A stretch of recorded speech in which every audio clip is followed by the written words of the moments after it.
मुजफ्फरपुर में केंद्रीय गृह राज्य मंत्री नित्यानंद राय ने एक प्रेस कॉन्फ्रेंस किया और कहा कि यह उपचुनाव सिंडिकेट बनाम जनता की लड़ाई है। उन्होंने कहा यह अजीब सिंडिकेट है जो मुजफ्फरपुर के जनता को परेशान करती है। साथ ही साथ उन्होंने यह भी कहा चुनाव हो रहा है। कुरनी विधानसभा में भारतीय जनता पार्टी ने अति पिछड़ों को सम्मान दिया है केदार गुप्ता जी को टिकट देकर। केदार गुप्ता जी अति पिछड़े समाज से आते हैं। एक अति पिछड़ा का बेटा भले किसी ही पार्टी से हो, अनिल सहनी जी पिछली बार वहां से विधायक रहे, अति पिछड़ा थे, सहनी समाज से थे। तो महागठबंधन के लोगों ने, जदयू ने अति पिछड़ा का अपमान कर दिया और अति पिछड़ा का सम्मान भारतीय जनता पार्टी ने अति पिछड़ा को टिकट देकर किया है। अन्य उपचुनाव की लड़ाई सिंडिकेट बनाम जनता की लड़ाई है, यानी जनता बनाम सिंडिकेट की लड़ाई है।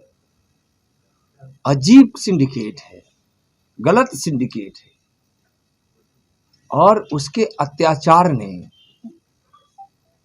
बहुत ही इस मुजफ्फरपुर जिला को कुरहनी समेत नुकसान पहुंचाया है। यहां बहुत अनर्थ किया है। जब हम घूम रहे थे इस 5-6 दिनों से कुरहनी की विधानसभा में, तो मुझको भी पता नहीं था वहां की जनता ने जो जानकारी दी और उन जनता के चेहरे पे जो बेचैनी थी सिंडिकेट को लेकर, वह साफ झलक रहा था। सिंडिकेट के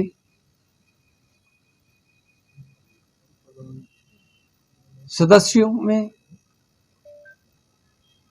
दिनेश सिंह,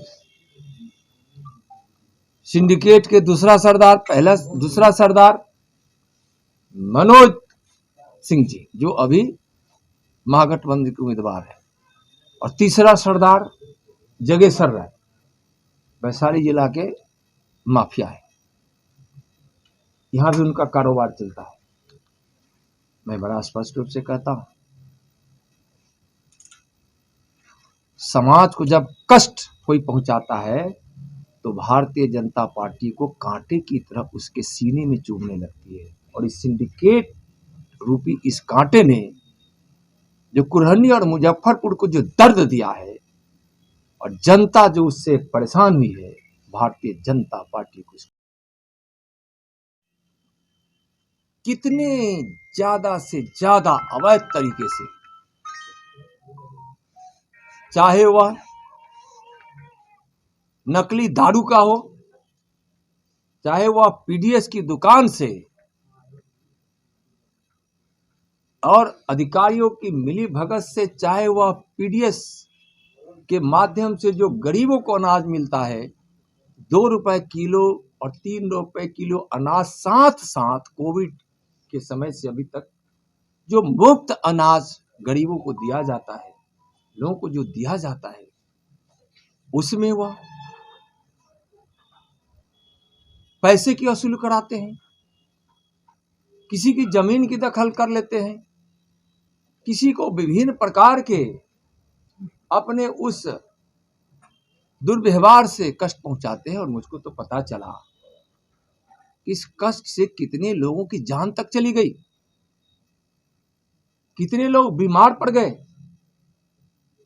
कितने लोगों का व्यापार नष्ट हो गया। और जान किसी की भी हो, चाहे वह अमीर की हो चाहे गरीब की हो, जान की कीमत सबकी बराबर है, सबकी बराबर है। कि यहाँ दारू की सप्लाई की जाती है और साथ ही साथ गरीबों को जो अनाज दिया जाता है उसमें भी पैसों की वसूली की जाती है।